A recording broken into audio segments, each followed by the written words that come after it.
영라야, 너희 엄마. 내가 정말 폭로해도 괜찮겠어? 너까지 위험해질 수도 있어. 지환 오빠, 이거 오빠만 해결할 수 있어. 오빠가 꼭 끝내줘. 엄마의 외도를 의심해 몰래 뒤를 쫓았던 영란은 양평의 은밀한 별장에서 의붓 오빠 한우진을 마주하게 됩니다. 유학 갔다던 오빠는 병든 채 밀실에 숨겨져 있었고 가장 믿었던 엄마는 아들을 살리기 위해 온 가족에게 끔찍한 거짓말을 하고 있었죠. 충격적인 진실 앞에 영란은 모든 것을 공개하기로 마음먹지만 고성이의 잔혹한 계략은 멈추지 않았습니다. 영라의 보디가드 지환이 엄청난 비밀을 가지고 그 앞에 나서기 전까지는요. 구독과 좋아요를 눌러주세요. 지금 시작합니다. 처음엔 엄마의 바람이라고 생각했습니다. 엄마의 거짓말을 지금껏 들어본 적이 없었거든요. 아니 어쩌면 온 가족을 지금껏 잘 속여왔기 때문에 알아챌 수 없었던 걸까요? 박영란은 그날 아침에도 작업실에서 그림을 그리고 있었습니다. 어젯밤 엄마 고성이가 시킨 대로 미술평론가의 글을 달달 외우면서요. 틈틈이 태블릿 속에 몰래 저장해둔 좀비 웹툰도 그렸죠. 하지만 엄마 눈을 피해 그릴 시간은 많지 않았어요. 핸드폰이 울렸습니다. 영라의 보디가드인 지환이었어요. 지환은 다급한 목소리로 영라를 찾았습니다. 영라야, 위치 추적 앱 좀 봐봐. 영라는 며칠 전 지환에게 부탁해서 엄마 차에 몰래 설치했던 위치 추적기를 떠올렸어요. 엄마가 요즘 너무 자주 어딘가를 다녀오는데 물어보면 매번 재단 일이라고만 했거든요. 앱을 켜보니 엄마의 차는 지금 강남을 벗어나 경기도 쪽으로 향하고 있었습니다. 오빠 또 양평 가는 것 같아. 이번 주만 벌써 3번째야. 재단 모임은 무조건 강남인데 이상하지 않아? 영란은 가슴이 철렁 내려앉은 걸 느꼈어요. 혹시 엄마가 바람을 피우는 건 아닐까? 아빠 박진석 회장은 엄마를 그렇게 사랑하는데 만약 엄마가 다른 남자를 만나고 있다면 영란은 차마 상상하기도 싫었습니다. 오빠 나 엄마 뒤 좀 쫓아가 보고 싶어. 지금. 네가? 응. 확인해야 할 것 같아. 우리 아빠를 생각해서라도. 지환은 잠시 망설이다가 대답했어요. 알았어. 같이 가보자. 영란은 서둘러 작업실을 나섰습니다. 아참 중요한 걸 놓칠 뻔했어요. 엄마가 위치를 추적할 수 없도록 핸드폰을 작업실 책상 위에 그대로 두고 나가는 거예요. 만약 엄마가 확인하면 영란은 작업실에 있는 것처럼 보일 테니까요. 지환의 차는 빠르게 경기도로 향했습니다. 내비게이션의 목적지는 양평의 한 조용한 마을이었어요. 위치 추적 앱을 보니 엄마의 차도 같은 방향으로 움직이고 있었죠. 영라야, 근데 진짜 어머니 바람이실까? 이 사장님이 그러실 분 같지 않은데. 나도 그렇게 믿고 싶어. 근데 오빠, 달리 무슨 이유가 있겠어? 재단 일도 아니고, 친구 만나는 것도 아니고, 무엇보다 엄마가 온 가족한테 거짓말하고 계시잖아. 영라의 목소리는 떨리고 있었어요. 사실 엄마를 의심하고 싶지 않았거든요. 아무리 엄마가 자신을 통제하고 결혼을 강요해도 그래도 엄마는 엄마였으니까요. 1시간쯤 달렸을까요? 엄마의 차가 한적한 마을 어귀에서 멈춰 섰습니다. 지환은 적당한 거리를 두고 차를 세웠어요. 엄마의 차는 잠시 후 다시 움직이기 시작했고 골목길을 몇 번 돌더니 커다란 담벼락으로 둘러싸인 별장 앞에 멈춰 섰습니다. 저기다. 영라와 지환은 차에서 내려 조심스럽게 별장 쪽으로 다가갔어요. 담벼락에 가려아니 보이지 않았지만 목소리는 들렸습니다. 엄마 고성이 목소리였어요. 우진아, 오늘 컨디션은 어때? 영란은 그 이름을 듣는 순간 온몸이 얼어붙었습니다. 우진, 의붓 오빠 한우진. 미국에서 유학 중이라던 그 오빠가 왜 여기 있는 거죠? 영란은 지환에게 조용히 하라는 신호를 보내고 담벼락에 바짝 붙어 섰어요. 엄마의 목소리가 더 또렷하게 들려왔습니다. 조금만 참아. 간 이식만 받으면 넌 박진석의 후계자가 되는 거야. 간 이식. 영란은 귀를 의심했어요. 오빠가 아팠던 건가요? 그럼 미국 유학은 거짓말이었던 걸까요? 엄마의 목소리는 계속 이어졌습니다. 성재, 그 놈은 아무것도 아니야. 네가 건강하게만 회복하면 아버지는 당연히 너를 택할 거야. 그러니까 절대로 아픈 티 내지 마. 아버지가 알면 안 돼. 영란은 옆에 있던 지환을 바라봤어요. 지환도 똑같이 충격받은 표정이었습니다. 지환은 재빨리 핸드폰을 꺼내 녹음 버튼을 눌렀어요. 담벼락 너머에서 또 다른 목소리가 들렸습니다. 약하고 지친 남자의 목소리였죠. 엄마, 근데 그 공여자는 정말 있는 거예요? 우진아, 우선 네 걱정이나 해. 넌 그냥 건강만 챙기면 돼. 엄마가 다 알아서 할 테니. 영란은 가슴이 내려앉는 걸 느꼈습니다. 엄마가 말하는 사람이 누구인지는 몰랐지만 뭔가 끔찍한 일이 벌어지고 있다는 걸 본능적으로 알 수 있었습니다. 알겠어요, 엄마. 근데 언제까지 여기 숨어 있어야 하는 거예요? 수술 끝날 때까지야. 조금만 더 참아. 발소리가 들렸습니다. 엄마가 밖으로 나오려는 것 같았죠. 영라와 지화는 재빨리 담벼락 모퉁이로 몸을 숨겼습니다. 이윽고 차 시동 거는 소리가 들리더니 엄마의 차가 천천히 멀어져 갔어요. 영라는 충격에 빠져 한참을 그 자리에 서 있었습니다. 바람이 아니었어요. 그것보다 훨씬 더 무서운 일이었죠. 오빠, 나 저기 들어가 볼래. 뭐? 지금? 응, 우진 오빠 만나봐야겠어. 영란은 담벼락의 작은 문을 열고 안으로 들어갔습니다. 마당에는 아무도 없었고 집 안에서 희미한 불빛이 새어나오고 있었어요. 영라가 조심스럽게 현관문을 두드렸습니다. 누구세요? 문이 열렸을 때 영란은 자신의 눈을 의심했어요. 눈앞에 서 있는 사람은 분명 의붓오빠 한우진이었는데 기억 속에 그 건강하고 씩씩한 모습은 어디에도 없었거든요. 얼굴은 누렇게 뜨고 몸은 비쩍 말라 있었습니다. 영라야? 내가 왜 여기? 그러는 오빠는 여기서 뭐해? 미국 간 거 아니었어? 우진은 당황한 표정으로 영라의 뒤를 돌아봤어요. 하지만 이미 엄마는 떠난 뒤였죠. 한숨을 쉬며 영라를 안으로 들였습니다. 들어와. 어차피 들킬 거였나 봐. 거실은 생각보다 깨끗했지만 어딘지 모르게 스산한 느낌이었어요. 병원 냄새가 살짝 났고 테이블 위에는 약봉지들이 수북이 쌓여 있었습니다. 오빠 대체 무슨 일이야? 엄마 말 다 들었어. 간 이식이 필요하다는 게 사실이야? 한참을 주저하던 우진은 소파에 주저앉으며 힘없이 고개를 끄덕였어요. 맞아, 사실 나 간이 안 좋아. 간경화 말기래. 1년 전부터 악화됐는데 엄마가 아무한테도 말하지 말래서. 왜? 왜 숨긴 거야? 나도 이해가 안 돼. 엄마는 그러시더라. 아버지가 알면 나를 후계자로 안 보신대. 병든 아들한테 회사를 맡길 순 없다고. 영란은 할 말을 잃었습니다. 내가 아는 엄마가 오빠의 건강보다 회사 후계자 자리를 더 중요하게 여긴다는 게 믿기지 않았어요. 그럼 공여자는 찾은 거예요? 엄마가 아까 말씀하신. 우진은 소파 팔걸이를 꽉 움켜쥐었어요. 손등에 핏줄이 퍼렇게 올라와 있었습니다. 엄마가 찾았대. 완전히 적합한 사람을. 누구예요? 가족이에요? 그건 나도 몰라. 엄마가 자세히 말 안 해주셔. 우진의 목소리가 떨렸어요. 창백한 얼굴에 식은땀이 송글송글 맺혀 있었습니다. 영라야, 나도 사실 무서워. 엄마가 무슨 짓을 하고 있는 건지. 근데 난 살고 싶어. 이렇게 숨어 있는 것도 싫고 맥없이 죽어가는 것도 너무 싫어. 우진은 고개를 푹 숙였어요. 어깨가 작게 떨렸습니다. 영란은 오빠를 처음 봤어요. 항상 씩씩하고 자신감 넘쳤던 오빠가 이렇게 무너진 모습으로 앉아 있다니. 가슴 한쪽이 무너져 내렸습니다. 오빠, 미안해 영라야. 내 앞에서 이러는 거. 영란은 말없이 오빠 옆에 앉았어요. 무슨 말을 해줘야 할지 몰랐습니다. 다만 한 가지는 확실했어요. 엄마가 무언가 끔찍한 일을 꾸미고 있고 오빠는 그 사실을 알면서도 살기 위해 눈을 감고 있다는 것. 영라가 별장을 나왔을 때 지환이 급하게 다가왔어요. 영라야, 우리 빨리 가야 해. 아까 이사장님 차가 다시 이쪽으로 오고 있어. 뭐, 엄마가? 둘은 서둘러 차로 향했습니다. 하지만 골목이 좁아서 차를 돌리는데 시간이 걸렸어요. 그 사이 멀리서 익숙한 차가 다가오는 게 보였습니다. 오빠, 빨리. 지환은 간신히 차를 돌려 반대 방향으로 빠져나갔어요. 백미러로 보니 엄마의 차가 별장 앞에 다시 멈춰 서는 게 보였습니다. 좀 전에 고성이는 차 안에서 윤 원장의 전화를 받고 있었어요. 네, 원장님. 곧 수술 날짜 잡겠습니다. 전화를 끊은 성인은 안도의 한숨을 쉬었어요. 이제 우진이를 살릴 수 있다는 안도감이었죠. 그런데 문득 이상한 느낌이 들었습니다. 차 창문을 열었을 때 바람에 실려온 향기가 묘하게 익숙했거든요. 이건. 성인은 코를 킁킁거렸어요. 분명히 맡아본 적 있는 향수 냄새였습니다. 그것도 두 가지가 섞인 것 같았어요.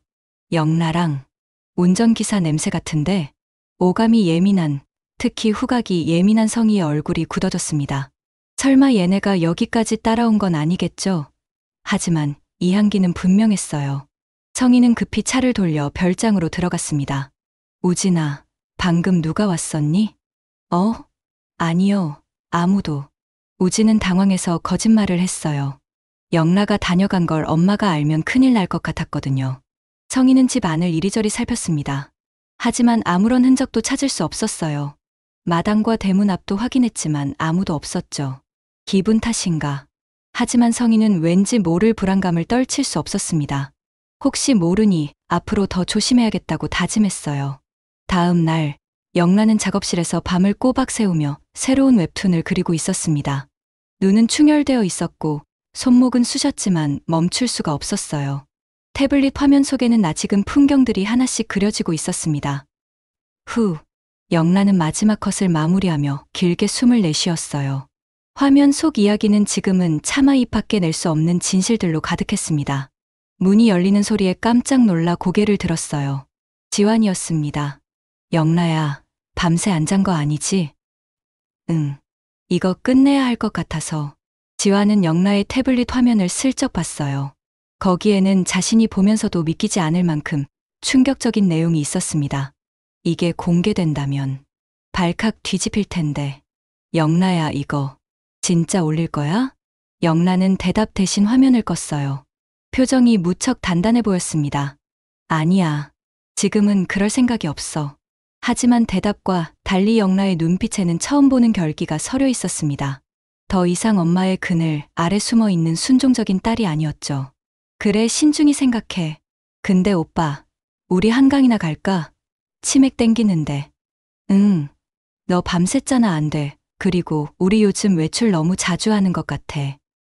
오빠, 난 오늘 땡긴단 말이야. 지환은 영라가 긴장을 풀고 싶어 한다는 걸 알았습니다. 어제 겪은 일이 얼마나 충격적이었을지 충분히 이해가 됐어요. 알았어. 그럼 가자. 한강공원은 평일 오후답게 한적했습니다. 영라와 지환은 돗자리를 펴고 앉아 치킨과 맥주를 펼쳐놓았어요. 오빠, 나 진짜 우리 엄마 이렇게 거짓말하는 거 처음 봤어. 그러게. 가족한테 저렇게까지 숨길 일인가 싶어. 영라는 맥주캔을 들어 올렸습니다. 사실 평소엔 술을 잘 안 마시는데 오늘은 왠지 마시고 싶었어요. 그래도 엄마니까 나쁜 사람은 아닐 거야. 그냥 방법이 좀 잘못된 거겠지. 영라는 스스로를 위로하듯 중얼거렸습니다. 그리고 맥주를 단숨에 들이켰어요. 그렇게 시원한 맥주가 목을 타고 넘어가는 순간이었습니다. 영라는 눈에 비친 그녀의 모습을 보고 동공이 커지고 말았습니다. 저 멀리서 누군가 이쪽을 걸어오고 있었거든요. 핸드백을 든 세련된 여자, 아니 너무나 익숙한 사람. 엄마. 고성이는 차갑게 굳은 표정으로 영라 앞에 섰습니다. 분노로 떨리는 목소리로 말했어요. 지금 뭐 하는 거니? 영라는 얼어붙었습니다. 핸드폰을 작업실에 두고 왔는데 어떻게 자신들을 찾은 걸까요?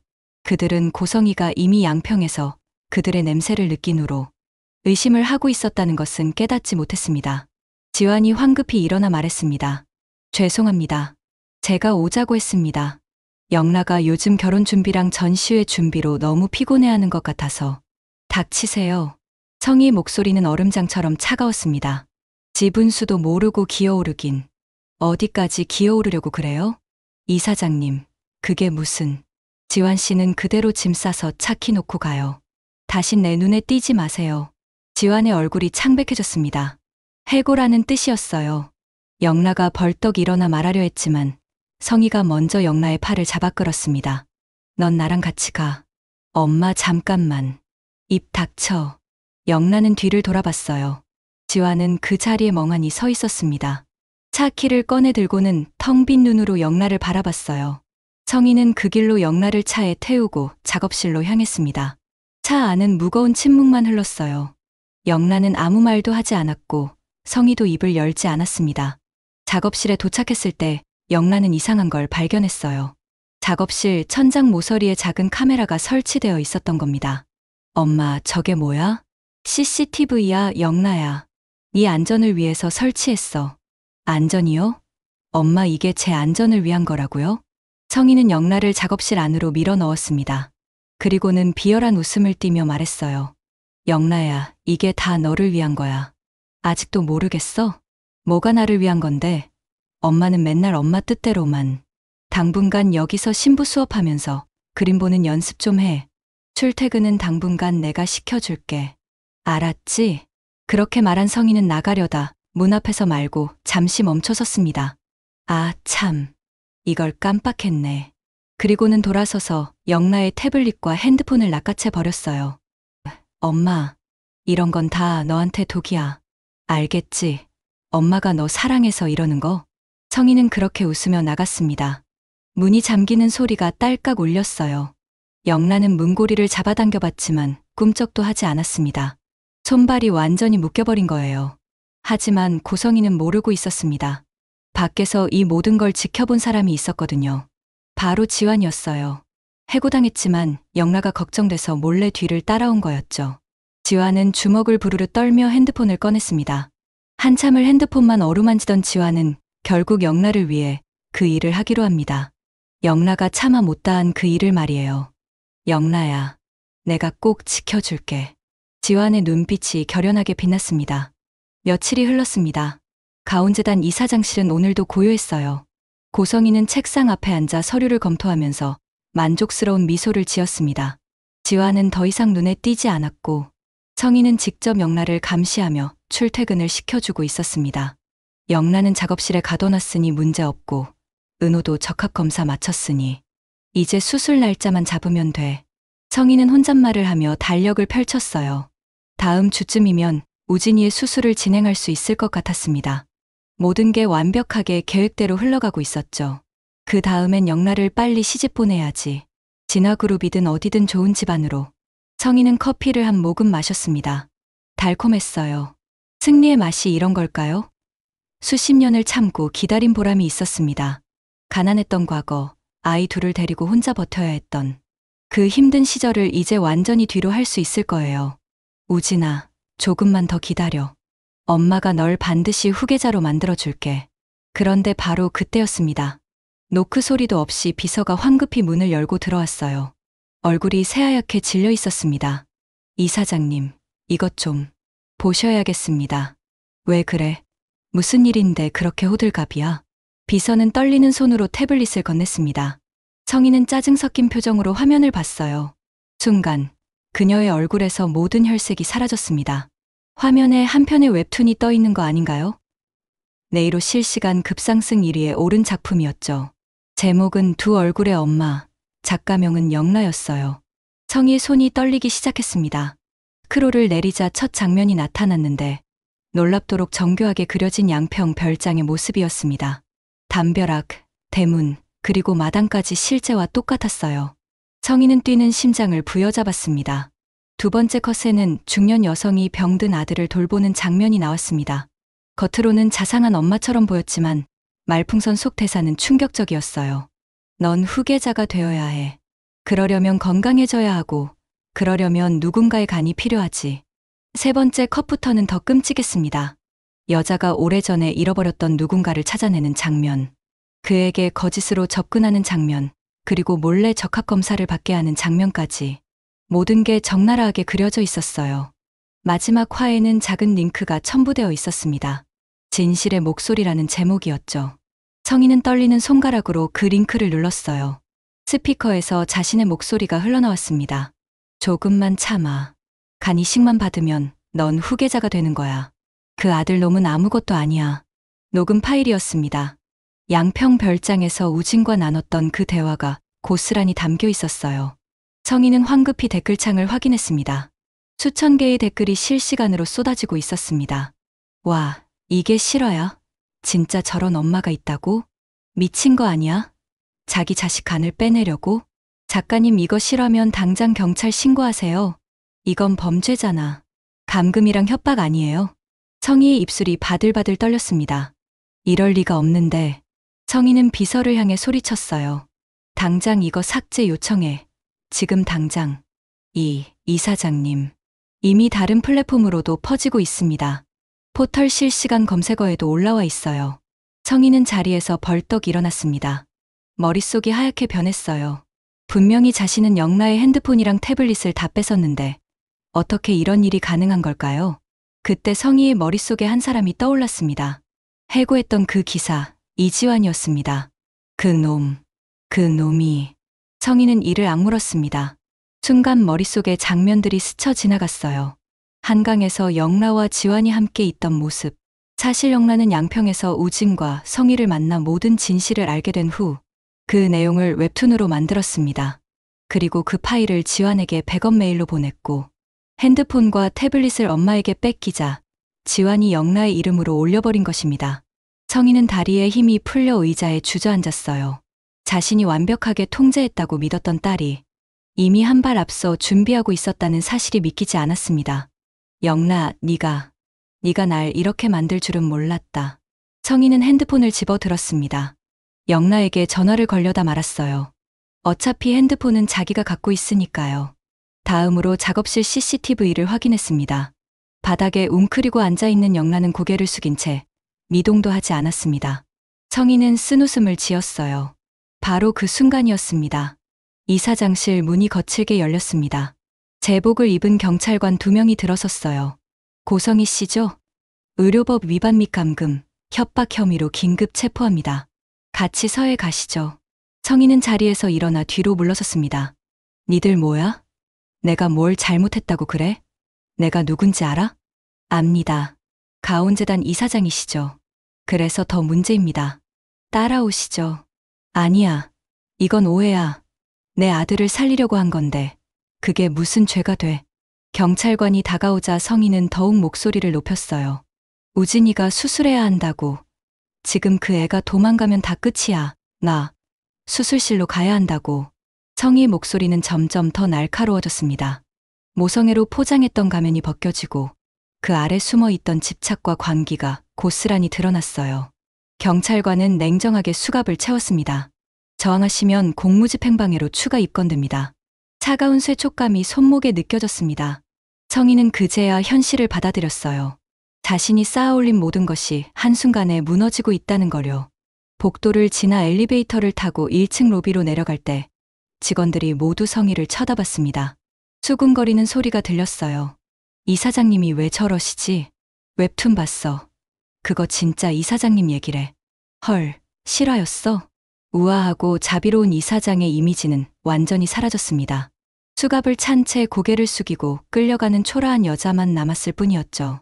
경찰차가 출발하는 순간 성희는 창밖을 바라봤어요. 가온재단 건물이 점점 멀어지고 있었습니다. 평생 이루려고 발버둥 쳤던 모든 것들이 한순간에 물거품이 되어버렸어요. 같은 시각 영라의 작업실 문이 열렸습니다. 지환은 바닥에 웅크리고 앉아있던 영라를 발견하고 황급히 달려갔습니다. 영라야, 괜찮아? 영라는 천천히 고개를 들었어요. 눈은 충혈되어 있었고 얼굴은 창백했지만 눈빛만큼은 놀랍도록 또렷했습니다. 오빠, 미안해. 좀 더 빨리 올걸. 지환은 영라를 일으켜 세웠어요. 영라의 다리가 후들거렸지만 지환이 단단히 받쳐줬습니다. 작업실을 나와 복도를 걸을 때 영라는 창밖을 바라봤습니다. 하늘이 무척 맑았어요. 오늘따라 유독 햇빛이 더욱 눈부시게 느껴졌습니다. 오빠, 고마워.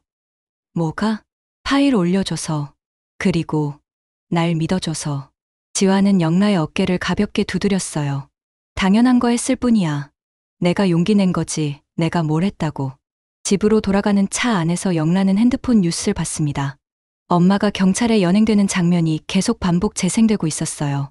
댓글창에는 성희를 비난하는 글들이 끊임없이 올라오고 있었습니다. 영라는 핸드폰을 껐어요. 더 이상 보고 싶지 않았습니다. 이제 정말 끝났구나 싶었어요. 길고 긴 악몽 같았던 시간이 드디어 막을 내렸습니다. 몇 달이 흘렀습니다. 서울 한복판의 작은 카페에는 기자 한 명과 젊은 여성 한 명이 마주 앉아 있었어요. 테이블 위에는 녹음기가 놓여 있었습니다. 작가님, 두 얼굴의 엄마가 실화 기반이라는 소문이 있던데요. 사실인가요? 박영란은 잠시 망설이다가 조심스럽게 대답했습니다. 제 이야기를 각색한 거예요. 100% 똑같지는 않지만 제가 경험했던 감정들은 다 담았습니다. 그럼 작가님도 억압적인 환경에서 자라셨나요? 네. 제 의지보다는 다른 사람의 기대에 맞춰 살아야 했던 시간이 길었어요. 그래서 저처럼 힘든 사람들에게 용기를 주고 싶었습니다. 기자는 고개를 끄덕이며 다음 질문을 던졌어요. 좀비 웹툰도 엄청난 인기인데 두 작품을 동시에 연재하시는 게 힘드시지 않나요? 영란은 환하게 웃었습니다. 몇 달 전과는 완전히 다른 표정이었어요. 눈빛에 생기가 돌았고 웃음에도 진심이 담겨 있었습니다. 힘들지만 재밌어요. 제가 정말 하고 싶었던 일이거든요. 인터뷰가 끝나고 카페를 나서자 밖에서 지환이 기다리고 있었습니다. 이제 그는 단순한 운전기사가 아니라 영라의 매니저였어요. 어땠어? 떨리지 않았어? 좀 떨렸는데 오빠가 밖에서 기다린다고 생각하니까 괜찮더라. 둘은 나란히 거리를 걸었습니다. 가을 햇살이 따스하게 내리쏟고 있었어요. 작업실로 돌아온 영란은 책상 앞에 앉았습니다. 새로운 웹툰을 구상하고 있었거든요. 지환이 커피를 건네며 물었어요. 이번엔 무슨 이야기 그릴 거야? 비밀. 영란은 장난스럽게 웃으며 스케치북을 펼쳤어요. 거기에는 두 명의 캐릭터가 그려져 있었습니다. 긴 머리의 여성과 말끔한 수트를 입은 남성이었죠. 이거. 지환은 순간 당황했습니다. 그 캐릭터들이 자신과 영라를 닮았거든요. 우리 아니야? 응. 오빠 눈치 빠르네. 제목은 뭔데? 글쎄. 이번 건 오빠가 지어줘. 오빠가 날 구해준 이야기야. 엄마의 그늘에서 벗어나게 해준. 지환은 멋쩍게 머리를 긁었어요. 오빠 아니었으면 난 아직도 엄마 품에서 못 벗어났을 거야. 영란은 태블릿을 켜고 그림을 그리기 시작했습니다. 지환은 그 옆에 앉아 조용히 지켜봤어요. 영라가 그림 그리는 모습을 보는 게 좋았습니다. 자유롭고 행복해 보였거든요. 참, 오빠. 다음 주에 성재 오빠가 밥 먹자는데 같이 갈래? 그래? 나도 가도 돼? 당연하지. 오빠는 내 매니저잖아.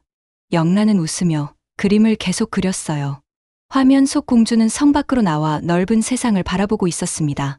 그리고 그 옆에는 기사가 든든하게 서 있었죠. 엄마라는 이름의 감옥에서 탈출해 웹툰 작가로서, 그리고 사랑하는 사람과 함께 진정한 자유를 찾은 영라. 그녀의 당당하고 빛나는 앞날을 응원하신다면 구독과 좋아요, 알림 설정 부탁드립니다. 감사합니다.